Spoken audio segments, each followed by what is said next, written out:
Olá, amigos da Gregário Cycling. Estou aqui hoje com o Dr. Felipe Savioli, já bem conhecido aqui da Gregário Cycling. Nós vamos falar de um tema que eu diria que seria um tema da moda, digamos assim, depois que o nosso amigo ciclista, talvez hoje o melhor deles, Tadej Pogačar, divulgou que consome 120 gramas de carboidrato, 120 gramas hora, tá?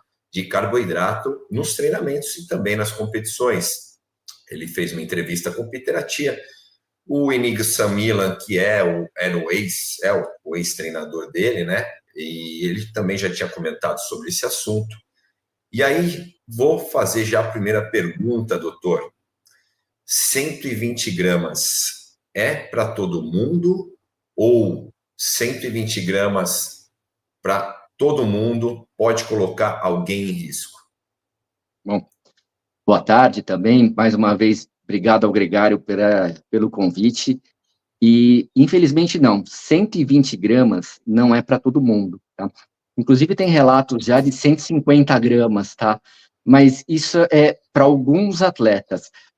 Quando a gente vai fazer o planejamento alimentar, nutricional de um atleta, o quanto que ele tem que ingerir de carboidratos, proteínas e gorduras em um dia, isso é baseado pelo peso dele. Então, por exemplo, vamos pegar dois atletas que vão seguir praticamente o mesmo ciclo de treinamento, onde eles vão treinar volumes muito similares e intensidades também. Se você tem um atleta que pesa 70 quilos e outro que pesa 60, com certeza o atleta de 70 quilos vai ter que ingerir mais carboidratos, ingerir mais gorduras, ingerir mais proteínas, e entre micronutrientes, talvez alguns mais ou não. Só que, quando a gente fala de nutrição dentro da prova, dentro da atividade física, a coisa muda de figura. Então, as mesmas diretrizes que vão passar a alimentação, a nutrição do atleta profissional, que ele tem que ingerir 8 gramas de carboidrato por quilo num dia, que ele tem que ingerir 2,5 gramas de proteínas por quilo de peso por dia, são diferentes durante a prova. A gente passa isso em quantidades absolutas. Então, independente da pessoa, do atleta, ele ter 50 quilos, vamos pensar numa triatleta de 50 quilos e num ciclista de 70,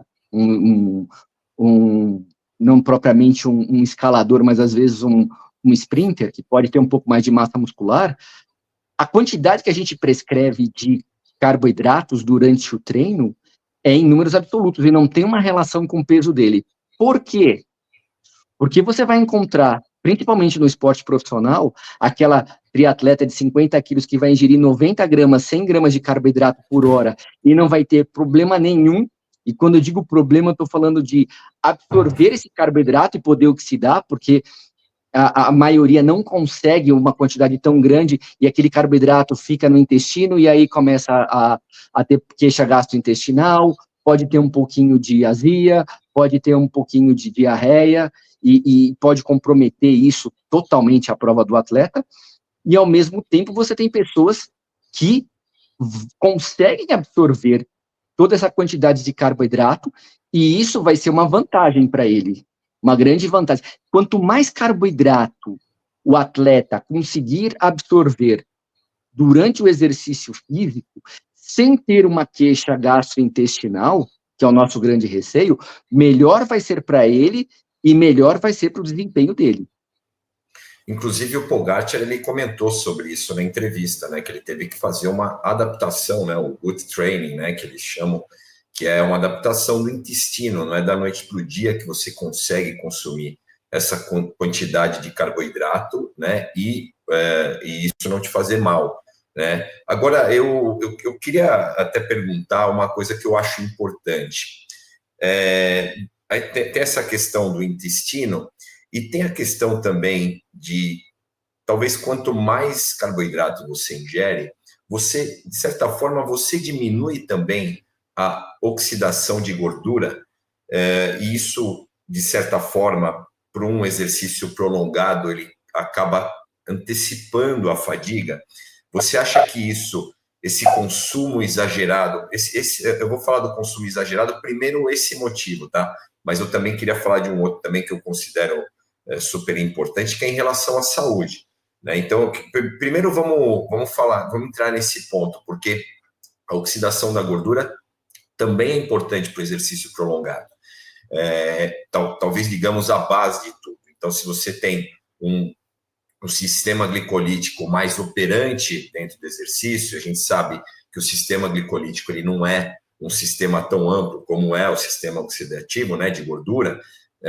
Você não acaba acostumando, adaptando demais a queimar ou utilizar carboidrato dentro do exercício, você que é ligado à intensidade, e isso, não, de certa forma, não tira um pouquinho dessa otimização também da oxidação de gordura, que também é importante para o exercício, para a atividade de alta intensidade, enfim, para manter a performance e outros motivos mais. Bom, a gente pode falar sobre horas e horas sobre essa situação, né? Primeiro, assim, que você comentou, Ronaldo, de treinar no intestino, a gente já tem diretrizes hoje, já tem artigos publicados sobre essa parte de treinamento do intestino no ciclista, no atleta de endurance, tá? Quem é o papa disso hoje é o Asker Jokendrup, que ele foi durante muito tempo nutricionista do time, lembra do time Sky? Sim, sim. Ele tem foi nutricionista os cardzinhos dele que ele faz, que são super interessantes, né? Sim, ele foi também nutricionista do Barcelona, do time de futebol, então, assim, ele tem um vasto conhecimento, e ele fala justamente nisso, né? Se você ingere muito carboidrato, o teu corpo fica mais capacitado para queimar carboidrato. Se você ingere uma dieta mais rica em gorduras, o teu corpo vai se adaptar para se, entre aspas, especializar ou otimizar essa queima de gordura. Quanto a carboidrato e gordura, o que a gente pode falar em termos de atividade física? Quando a gente está treinando em baixa intensidade, a gente tem uma contribuição maior da gordura. Conforme a gente vai aumentando a intensidade, a gente precisa cada vez mais da contribuição dos carboidratos como fonte de energia, tá? Isso por quê? Porque é mais fácil realizar a quebra da glicose, que ela acontece no citosol, ela acontece lá no meio da célula, do que propriamente levar para fazer a gordura, fazer uma coisa chamada beta-oxidação, para depois entrar em ciclo de Krebs e depois fazer cadeia de elétrons, tá? Estou falando os nomes um pouco técnicos, mas só para o nosso ouvinte ele ter uma ideia que a coisa é um pouco mais complexa com a gordura, né? E conforme você vai aumentando a intensidade, você usa mais glicose, porque é mais fácil de quebrar. Só que tem uma curiosidade. Quando a gente vai fazer um exercício prolongado, a gente acaba cada vez mais usando gordura e menos carboidrato, mesmo quando a gente está pedalando para a mesma intensidade. Então, vou fazer um teste de ciclismo de 4 horas. Eu vou pedalar 60% do meu VO2 máximo, que é a capacidade máxima que eu tenho de captação de oxigênio para usar em várias reações para eu transformar isso em energia. Diversos artigos mostraram que se eu manter a mesma velocidade no endurance, na mesma intensidade, eu acabo usando um pouco mais de gordura, eu vou usando cada vez mais gordura e menos carboidrato, tá? Isso por quê? Porque existe uma adaptação e porque o nosso corpo, ele vai sempre preservar o glicogênio muscular. O que é o glicogênio muscular? É como eu armazeno o carboidrato que eu consumi na minha dieta. Então, eu posso armazenar esse carboidrato como glicogênio muscular, que é energia rápida. Eu posso armazenar esse carboidrato em glicogênio hepático, que ele vai manter a minha glicemia, vai manter o meu açúcar no sangue para um monte de funções, para inclusive dar açúcar para o cérebro. E se eu comer muito, esse carboidrato, ele vai sofrer algumas reações, ele vai ser transformado em gordura e vai ser estocado na forma de gordura. O objetivo do consumo de carboidrato durante o exercício tem uma relação com isso, e a maior contribuição de gorduras que eu acabo utilizando num exercício prolongado com a mesma intensidade tem o objetivo de eu poupar o glicogênio muscular, tá? Porque o glicogênio muscular é energia rápida, de qualidade, que já está lá no músculo, que a qualquer momento eu posso precisar. E que tem uma reserva menor, né? Também em relação à gordura. Com certeza, eu tenho uma reserva muito menor de glicogênio muscular do que gordura. Então, o seguinte, para um atleta que ele vai fazer uma atividade prolongada e que ele não necessariamente vai precisar de um sprint ou fazer uma subida de montanha, Se eu tivesse adaptado só para queimar gordura, estaria numa boa. Agora, toda a prova de ciclismo, eu vou ter ou um sprint final, ou vai ter uma subida, uma escalada, alguma coisa que é mais, que vai ser, eu vou precisar de mais intensidade.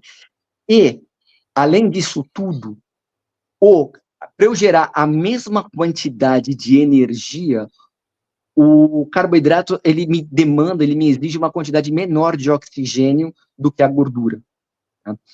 Então, ele é mais econômico na parte do oxigênio do que se eu estiver usando só gordura. Então, é importante que o atleta ele seja um bom queimador de gordura, que ele consiga, durante uma prova longa, ele ter uma boa contribuição de gordura para a energia que ele vai precisar para essa atividade, mas, ao mesmo tempo, é fundamental que ele tenha aquela reserva de glicogênio para alguma situação que ele vai precisar de maior intensidade.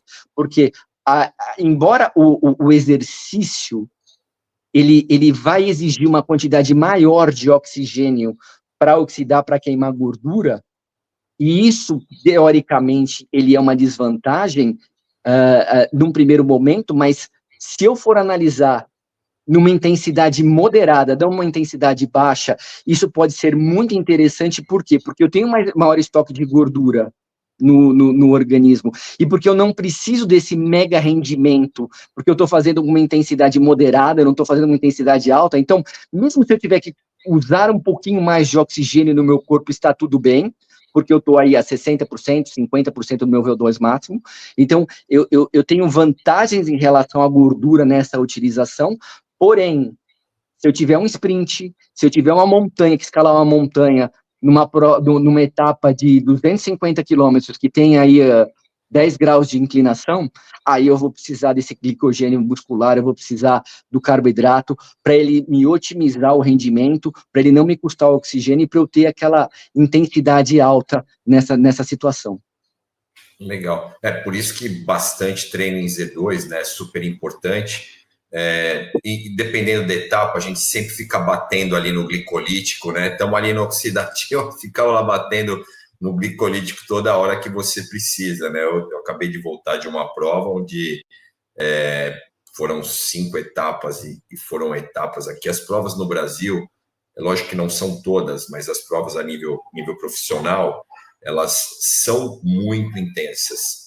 Assim, o atleta ele tem que se adaptar muito a esse tipo de prova no Brasil. Diferente de, por exemplo, às vezes você fala, numa etapa do Tour de France, talvez seja até mais fácil, entre aspas, pelo amor de Deus, você correr do que numa etapa aqui no Brasil, uma prova que vai durar 3 horas, que você tem ataque para tudo que é lado, o cara dá a bandeira lá, já tem atleta atacando, e lá fora, se pegar uma etapa, às vezes uma etapa flat, eu já vi alguns arquivos de atletas que eram sprinters e que numa etapa, né, de um giro ou de um Tour de France, o IF dele, né, que é o fator de intensidade, era 0,65, 0,70, que para quem conhece, né, quem é familiarizado com o treinamento em potência, é uma intensidade baixa, né? E até quando você vê até a frequência do atleta,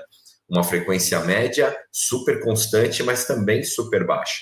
E aí, lógico, no final, onde você tem o sprint, aí sim, eles jogam a intensidade lá no alto, a potência vai mais alto, a frequência vai mais alta, e aí sim eles provavelmente vão recrutar aí o nosso querido sistema glicolítico.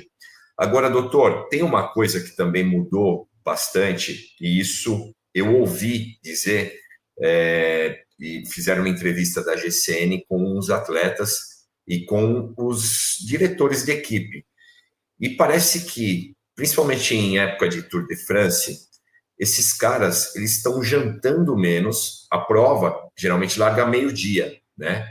Então, essa quantidade toda de carboidrato que você acaba consumindo durante a prova toda, que aí às vezes você tem duração de 3 a 5 horas, faz com que esse consumo diminua, né, a necessidade deles de se alimentar depois da etapa. Então, o que está acontecendo é que os caras estão comendo menos, principalmente depois das etapas. Eu sou de uma época que a gente comia, né? Quando a gente vai fazer training camp, inclusive, a gente aproveita a situação, pô, gastamos 2 a 4 mil calorias num dia. Pô, eu gosto de comer, né? É uma necessidade. E eu não consumo hoje 120 gramas, assim como tem muitos outros atletas que eu conheço que não consomem essa quantidade de carboidrato, porque não conseguem, mas a gente sente a necessidade de comer. Isso não é uma loucura, né? Você trocar, né, toda essa suplementação, ou trocar a comida por toda essa suplementação, isso, de certa forma, vai fazer mal à saúde lá na frente? Você diz assim, trocar comida por suplementação?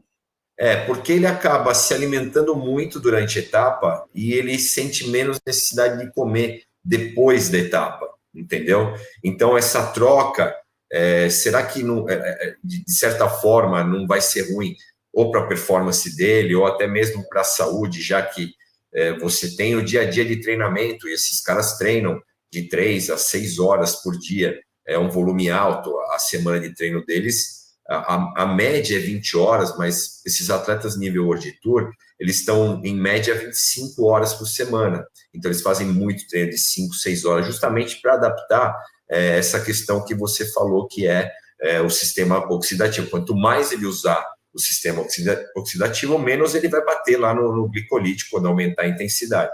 Então, eu acho que assim, não sei se eu fui claro em relação à pergunta, mas eles estão trocando um pouco, eles não estão tendo muito essa necessidade de comer, principalmente após uma etapa ou após um treinamento onde eles usam muita suplementação.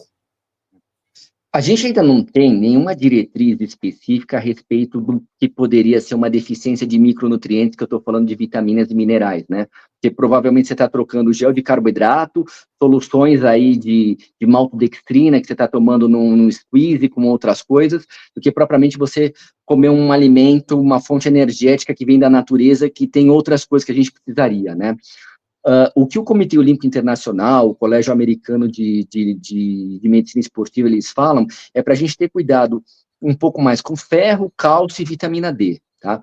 Faz muito sentido você suplementar com outras vitaminas, como, por exemplo, B1, me faz muito sentido por causa dessa parte da via glicolítica final, me faz muito sentido você suplementar com magnésio, etc., mas até hoje, março de 2025, eu não tenho nenhuma diretriz que me fale, eu tenho que aumentar o consumo disso, porque é importante, tá? Eu acho que vai ter no futuro isso, tá faltando pesquisas para a gente, e faz muito sentido a gente ter que aumentar, porque não é a mesma coisa que você tem que dar para uma pessoa sedentária e uma pessoa que faz 4, 5 horas de atividade física por dia, né? Mas se ele tem um nutricionista, um nutrólogo acompanhando ele, que está medindo qual a quantidade de vitaminas e minerais, que a gente sabe que não tem muito nesses suplementos, né, de gel de carboidrato, de pó de maltodextrina, de oximase, de ribose, etc. Embora a ribose ele tenha até uma função muito mais estrutural do que energética, mas não vou entrar um pouco nesse sentido. Se tem um nutricionista, um nutrólogo avaliando a quantidade de fibras que ele tem que ingerir por dia, porque faz parte da saúde intestinal, a quantidade de vitaminas e minerais que ele está ingerindo, talvez ele tenha uma saúde preservada nisso, né? Mas, ao mesmo tempo, você que já cuidou de muito atleta profissional na parte de treinamento, e eu já cuidei de muito atleta profissional da parte de fisiológica, a gente sabe que muitas vezes o esporte profissional ele não é um exemplo de saúde, né? A gente sabe que muitas vezes esses caras fazem loucuras no bom sentido para melhorar o desempenho e consomem coisas 120, 150 gramas de carboidrato por hora, que se depois ele ingerir, ele fizer a dieta que ele está acostumado a fazer, ele vai ganhar, muitas vezes, peso, que vai comprometer o desempenho dele. Exato, essa é a preocupação do atleta. Eu estou falando não porque ele não sinta a vontade, provavelmente ele até deve sentir vontade de comer, mas tem a questão do controle do peso, que no ciclismo o peso ele é uma vantagem em muitas situações, né? Então, acho que a maior preocupação é sempre em relação à saúde e o atleta amador acabar copiando coisas, né, do atleta profissional, achando que isso, primeiro, vai fazer bem para ele, e segundo, achando que isso vai manter a saúde dele, né, que não é o caso. E eu queria entrar, justamente quando a gente está falando de saúde, eu queria entrar no tema, vamos sair um pouquinho do ciclismo, entrar um pouquinho no triatlon, com o tema do Lionel Sanders, né, que ele foi constatado um pré-diabético, eu nem sei se existe esse negócio, ou o cara é diabético ou não é, não sei, se aí explica, até gostaria que você explicasse o que seria um pré-diabético, e eu queria perguntar se essa questão do Lionel tem a ver com esse consumo, ou esse aumento de consumo de carboidrato durante o treinamento, tá? Então, eu queria dar uma explicadinha para a gente, primeiro em relação o que é um pré-diabético. Existem basicamente dois tipos de diabetes. Tem diabetes gestacional também, mas eu não vou entrar muito nesse mérito. Para a nossa glicose entrar na célula, ela precisa de uma ação de um hormônio chamado insulina. Essa insulina, ela faz a gente fala que é uma cascata de sinalização, ela faz um monte de reações lá dentro da célula, a célula, ela pega um transportador de glicose que está lá no centro dela, transporta para a membrana, aí aparece lá o transportador, e aí a glicose pode entrar, tá? Então, é assim que funciona isso. Esses transportadores, existem vários transportadores, a insulina dispara um, e quando a gente faz atividade física, a própria atividade física, a contração muscular, faz com que esses transportadores vão também para a membrana celular, e tem até uma curiosidade, né? Mesmo a gente consumindo muito carboidrato durante um treino, durante uma prova, a nossa insulina está baixa, porque a gente tem esse outro mecanismo para poder absorver carboidrato. E aí, o que acontece? Principalmente em pessoas sedentárias, que estão com obesidade, mas também existe uma questão genética nessa história. A gente acaba ganhando, não faz atividade física, a gente acaba ganhando peso, a gente cria uma resistência à insulina. O que é uma resistência à insulina? Bom, eu preciso de uma taxa X de insulina para poder absorver os carboidratos da dieta. Só que, como eu estou com obesidade, ela aumenta, obviamente, o tecido gorduroso. Esse tecido gorduroso, de uns anos, até de umas décadas para cá, a gente sabe que ele não é só um estoque de gordura, mas ele produz algumas coisas inflamatórias, que isso estão relacionadas no meio, e aí eu preciso de cada vez quantidades maiores de insulina para poder essa glicose entrar na célula. E isso, se a pessoa não se cuida, se ela continua sedentária, continua ganhando peso, isso só vai se agravando. Então, esse estágio que a pessoa precisa de mais insulina para estar funcionando de uma forma adequada, mas ele não tem ainda um aumento da glicose, da glicemia no sangue, a gente fala que é um estágio de pré-diabetes ou de resistência insulínica. Tá? Normalmente, aí, valores de jejum, isso varia muito de pessoa para pessoa. Alguns laboratórios, eles entram em consideração baseado no índice de massa corpórea, que é o quanto que ele tem de valor de peso sobre a altura ao quadrado, embora eu não goste muito disso, porque peso pode ser aumento de massa muscular, pode ser aumento de gordura, então você pode ter dois perfis muito diferentes com o mesmo IMC, mas assim, a gente acaba usando um valor de 12, 14, 16 em jejum de insulina. Se ele está acima disso, a gente já fala que está uma resistência insulínica, uma pré-diabetes, que é o caso de precisar mais insulina para poder colocar açúcar, carboidrato, glicose dentro da célula. Tá? A partir do momento em que essa insulina está muito alta, e a glicemia começa a aumentar, que eu já perdi o controle disso, a gente tem que pedir alguns exames para ver se está com diabetes. A gente nunca confirma isso num exame só, a gente pede um segundo exame. Pode ser que a gente faça outras provas, com um teste de tolerância à glicose, para ver quanto que está aumentando, que tudo isso, num certo contexto, ele vai ajudar na gente no diagnóstico da diabetes. Agora, tem uma questão que é fundamental. A análise dos exames laboratoriais no atleta é uma coisa completamente diferente de uma pessoa, entre aspas, normal.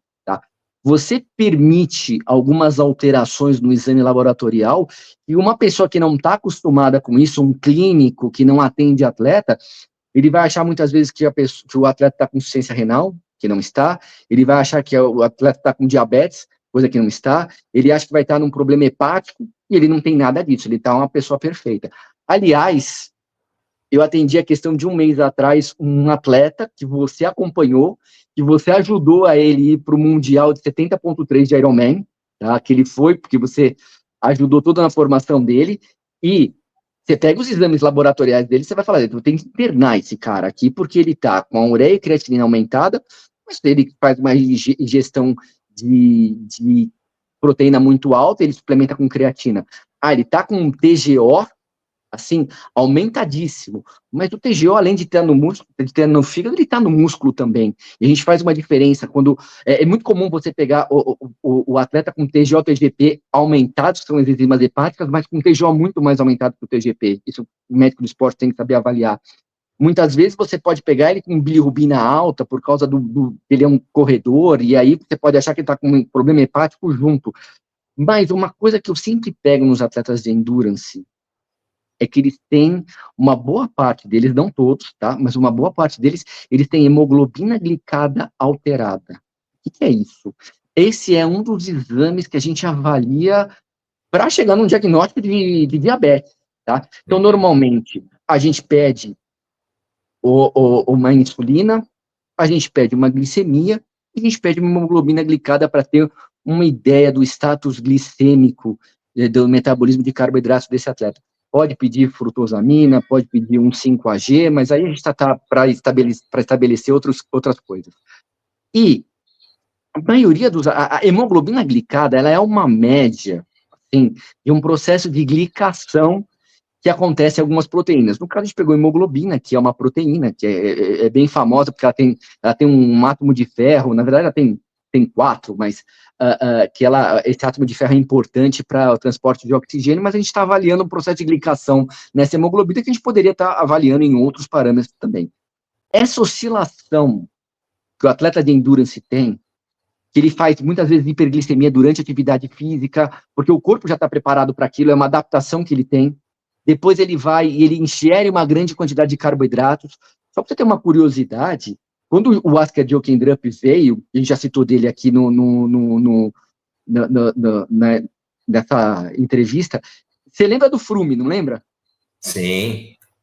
Chris o Froome. Sim. 4 vezes campeão do Tour. Então, o Froome, quando ele veio, estava no auge estava na época do Froome, tá? Conversando com ele, que a gente participou de uma mesa redonda, que ele, assim, ele foi um cara muito, muito legal, muito bacana, falou muitas coisas de dieta dos atletas dele. Assim, uma pessoa que ingere bastante quantidade de carboidrato, ele ingere 5, 6 gramas de carboidrato por quilo. Quando você chega num absurdo de um atleta de endurance, ele pode chegar a 10, 11, às vezes 12 gramas de carboidrato por quilo, tá? E conversa vai, conversa bem, ele me lançou, o Froome come 16 gramas de carboidrato por quilo por dia. Eu falei, não é possível, eu acho que uma pessoa não consegue comer isso. Sinceramente, assim, 16 gramas de carboidrato... Mas isso durante o treino? Sim, em período de treino. Aí eu falei assim... Então ele começou antes do Pogacar. Sim. Não, do treino não, eu digo 16 gramas de carboidrato por quilo na dieta total dele. Durante na dieta total, ok. Dieta total. Para você ter uma ideia, vamos pegar aí macarrão. Macarrão, se você pegar 100 gramas de macarrão, ele vai ter uns 30 gramas de carboidrato, tá? Então, um atleta de 70 quilos que está ingerindo 10 gramas de carboidrato por quilo, ele está ingerindo 700 gramas de carboidrato por dia, tá? 100 gramas de carboidrato tem 30, tá? Se ele for ingerir 1 quilo de macarrão, ele está ingerindo 300 gramas. Se ele for ingerir 2 quilos de macarrão, ele está ingerindo 600 gramas e ainda não bateu a quantidade de carboidrato que ele tem que ingerir. A gente está falando só de macarrão, obviamente, mas tem várias outras coisas que tem que ingerir, né? Outras fontes. Mas, assim, um cara de 70 quilos que tem uma dieta de 10 gramas de carboidrato por quilo, se ele comer 2 quilos de macarrão por dia, não bate, tá? Caramba. Então, assim, e aí a gente usa muito suplemento energético para bater essa situação, porque é difícil a gente bater isso com comida. O cara não aguenta comer isso tudo, né? O estômago ele não tem nem tamanho para isso, né? Para colocar toda essa comida. E ele chegou para mim e falou assim, o Froome está ingerindo 16 gramas de carboidrato por quilo. Eu falei, não, é impossível isso. Eu nunca vi uma pessoa, um atleta que consegue ingerir essa quantidade absurda de carboidrato por quilo, de gramas de carboidrato por quilo. Você acha que o exame laboratorial desse cara vai ser normal? Não tem como. Não Não tem. tem como. Só que, assim, aí que está a sensibilidade, que é uma coisa que eu sempre bato na tecla aqui, que eu acho que a formação do médico do esporte aqui tem que ser diferente, sabe? Ele tem que ter essa percepção de tudo, porque, assim, você vai pegar várias vezes uma pessoa que está super bem, não tem problema nenhum de resistência insulínica de diabetes, e que ele vai ter uma hemoglobina glicada de 6,1, que eu já peguei em atleta que está com 8% de gordura, e que, sabe, metaboliza super bem. Saudável. Uhum. Só que como ele treina 3, 4 horas por dia, às vezes 5, 6, um triatleta, ele vai sofrer alterações nesses exames que precisa de uma pessoa capacitada para avaliar isso. Então, no caso do Sanders, a gente precisa avaliar muito bem se essa avaliação foi feita com vários parâmetros, ou se muitas vezes é uma alteração que não dá em todo mundo, não dá em todos os atletas de endurance, mas pode dar numa boa parcela deles, e que a gente está acostumado a avaliar isso, e a pessoa às vezes vem preocupada, assim, sabe? Nossa, mas deu isso alterado, e tá fora da referência, assim, tá, você treina 4, 5 horas por dia, e tem algumas alterações dos teus exames que eu já espero, ou que é provável que você tenha, e que isso não significa um problema de saúde. Então, mas eu tenho um ponto aqui que está pegando, que eu acho que também é importante. Eu ouvi falar essa história do Lionel. Para quem não conhece, o Lionel Sanders é um baita triatleta profissional, campeão várias vezes. Acho que, não sei se ele já foi campeão mundial, enfim, eu sou treinador de ciclista, não de triatleta, mas sei que ele tem uma história bem formada, né, no triatlon. Me falaram que ele, além do consumo de carbo durante os treinos, ele também gostava de comer muito doce. Então, e eu sei que isso acontece muito. O atleta, ele tem a alimentação dele normal, né, durante o dia, além da suplementação que ele faz durante o treinamento. Aí, o fato de você aumentar essa quantidade de suplementação não pode gerar a ele vamos falar assim, uma saciedade, ou tirar essa saciedade, e ele sentir sempre vontade de comer doce, e, para um cara que já está ingerindo, né, muito carboidrato, ele, no doce, que é um carboidrato que é ruim, né, um carboidrato sem qualidade nenhuma, você não pode complicar essa questão, ele não pode sim ter algum problema futuro com o uso, né, prolongado da suplementação, mas mais uma dieta que também não é uma dieta, às vezes, tão regrada, e assim, engana-se, né, quem acha que profissional não come doce, tá? Muitos têm o controle do peso e tal, mas eu até vejo que, às vezes, a pessoa ela sente mais vontade de comer doce justamente porque está suplementando mais. Então, isso não pode ser aí uma bola de neve e acarretar algum tipo de problema para o atleta, principalmente nível amador, né? O profissional ele é um pouquinho mais regrado, mas dizem aí, no caso do Lionel, que ele acabou ficando, né, pré-diabético porque ele também gostava de comer doce. Então, por isso que eu citei aí ele, porque tem muito atleta amador que faz a mesma coisa, né? Pode sim, pode. Ele já está entre aspas, a gente pode falar de um estresse metabólico, que é uma palavra um pouco mais forte. Mas, assim, ele está toda hora fazendo atividade física, dependendo do metabolismo energético dele, e depois comendo pra caramba, ingerindo suplemento, exigindo também de um não propriamente da parte do metabolismo energético, mas de todo o metabolismo que você vai precisar desses substratos energéticos para ser armazenados, etc., para durante o treino ou a prova, né? E existe uma questão na diabetes também do tipo 2, genética, né? A gente sabe que tem algumas pessoas que têm maior tendência a desenvolver diabetes do tipo 2 por uma questão genética, tá? E tem outras pessoas que a gente sabe que não levam um estilo de vida adequado, ingerem uma quantidade alta de calorias, incluindo carboidratos, e que você vai ver os exames deles, tá tudo em cima, ele está com uma hemoglobina glicada legal, ele está com uma insulina normal para baixo, ele está com uma glicemia ok. Essa questão genética é extremamente importante. E a gente precisa ver se na família do Sanders tem alguma coisa nesse sentido de casos, de pais, de avós que desenvolveram diabetes, exato, que ele tem uma propensão. E existe também, aí eu vou falar uma coisa de outro especialista, tá? Existe uma diabetes intermediária entre tipo 1 e tipo 2, chamado LADA, tá? Que ele é pouco diagnosticado, eu não sei. Ele é uma mistura, porque a tipo 1, o nosso corpo, por algum motivo, foi lá e atacou as células do pâncreas como se identificasse que fosse um invasor, um vírus, uma bactéria, alguma coisa nesse sentido. E aí ele acaba destruindo as células beta e a pessoa não consegue produzir mais insulina, tá? O tipo 2 está mais relacionado com o estilo de vida, é uma pessoa que às vezes tem obesidade, é uma pessoa sedentária, que foi ganhando peso e que acabou desenvolvendo isso depois. E mesmo do tipo 2, existe uma situação genética, mas existe uma diabetes intermediária também, que eu acompanho alguns pacientes no consultório, que ela tem também uns anticorpos positivos, mas ela não é tão agressiva quanto o tipo 1, mas ela também não é, entre aspas, tão boazinha como o tipo 2, que é que a gente pode falar que ela é boazinha. Então, aí precisaria ver. São tantas variáveis, né? Por isso que a gente, às vezes, tem um pouco de dificuldade de tecer um comentário a respeito de um paciente um atleta profissional, como o Sanders, se ele é diabético ou não. Aí precisaria ver todos os exames dele, se tem realmente várias alterações relacionadas à diabetes, que, assim, se eu pegar a hemoglobina glicada dele aumentada, por ele ser um atleta de endurance, isso não me preocupa num primeiro momento. Eu preciso ver, num segundo momento, se ele tem um histórico de diabetes na família, que aí eu posso realmente ver se essa parte genética contribuiu para isso, se é só uma questão do aumento da hemoglobina glicada pela atividade física. Em um terceiro momento, eu preciso ver se for mesmo um diabetes do tipo 2, se não é um diabetes do tipo LADA, isso, entendeu? Então, você vê que são tantas situações que eu acho que a única pessoa que vai poder falar isso com certeza é quem está tratando dele e tal, porque a gente está aqui especulando e falando das possibilidades para trazer informações, claro, né? Mas a gente sim. bater o martelo vai ser muito difícil nesse caso. Tá.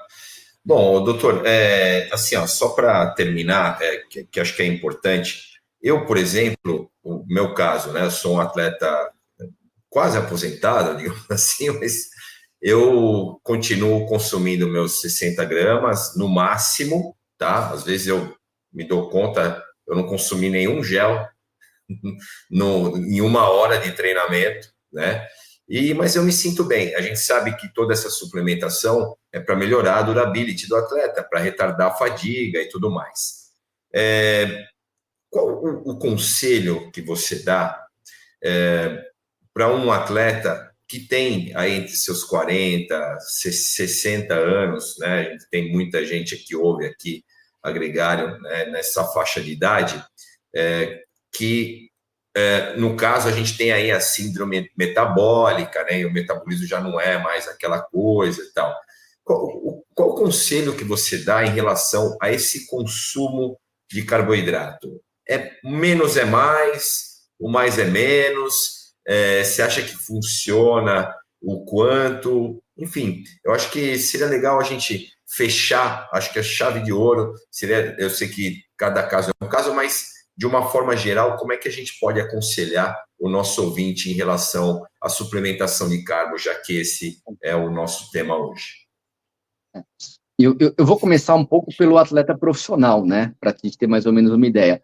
Porque a gente falou de carbo, mas tem vezes que a gente vai colocar esse atleta na situação de treinar com baixa reserva de glicogênio muscular, porque isso faz sinalização para outras coisas e vão ajudar a queimar gordura, etc. Então, assim, um atleta profissional hoje, ele ingere, às vezes, muito carbo, e às vezes ele faz um treino intervalado de 1 hora e meia, que ele está esgotado, aí ele hidrata, toma uma proteína, tá com os estoques de glicogênio muscular lá embaixo, ele vai fazer um treino moderado, com a mesma intensidade, né?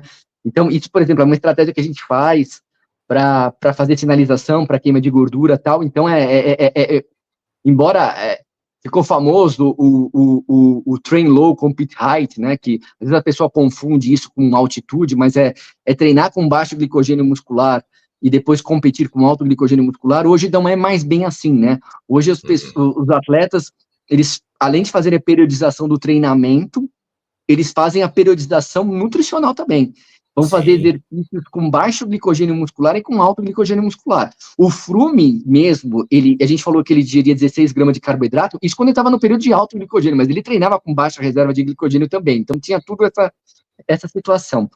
O que a gente fala é que para a pessoa ter um bom desempenho, ainda mais em ciclismo, que ele pode ter alguma situação dele passar mal, e aí você está muitas vezes isolado, né? Você está, às vezes, não está com um carro te dando assessoria, alguma coisa, e que numa situação que você possa ter um mal súbito, com uma hipoglicemia, e você está longe de um atendimento, muitas vezes fazendo ciclismo de estrada, isso é muito comum, né? A gente preconiza a você fazer a ingestão que a Sociedade Internacional de Nutrição Esportiva e que o Colégio Americano de Medicina do Esporte preconiza de ingestão de glicose normal, tá? Então, assim, se você vai treinar até 1 hora, você não tem uma grande necessidade de ingerir carboidrato. Na minha opinião, eu nem prescrevo isso para os meus pacientes no consultório. Se você vai treinar mais que 1 hora e meia, então, assim, aí a gente precisa ter um pouco mais de cuidado, a gente ingerir aí só entre 30 e 60 gramas de carboidrato, tá? E agora, só se ele pensar em disputar alguma prova que ele quer melhorar, a gente pode pensar numa ingestão maior de carboidrato. Mas para aquela pessoa que está lá para controlar seu peso, que está fazendo, assim, por que a gente faz esporte, né? A gente faz esporte para combater comorbidades, né? A gente faz exercício físico, na verdade, esporte seria mais competitivo. A gente faz exercício físico para combater as nossas comorbidades, que podem surgir em qualquer um, pressão alta, diabetes, colesterol. E para que eu combato as comorbidades? Para ter uma menor chance de ter um evento cardiovascular, que é ter um infarto, um AVC, às vezes até uma doença arterial periférica eu posso ter também. Então, tudo tem que ser avaliado nesse sentido. Para o atleta que está lá, passou dos seus 40 anos, está com seus 50, 60, que ele quer qualidade de vida, ele está fazendo atividade física, que a gente encontra muito no consultório, porque eu quero comer um pouco mais no final de semana, eu quero tomar minha cerveja, eu quero comer minha pizza, ele tem que seguir só essas orientações que a gente passa, de baixa ingestão de carboidratos, tá? Ou média, a depender do tempo que ele for fazer de atividade física, tá? Isso mais também para o quê? Para ele não perder massa muscular, que isso ele pode gerar depois o exercício físico, em vez de estar agindo como como sendo um agente que está promovendo a saúde, ele pode estar sendo nocivo em outra parte, degradando massa muscular, e aí depois ele pode ter uma sarcopenia, né, que é uma diminuição da massa muscular associada à perda de força, né, que pode até, inclusive, piorar alguns prognósticos, algumas situações clínicas.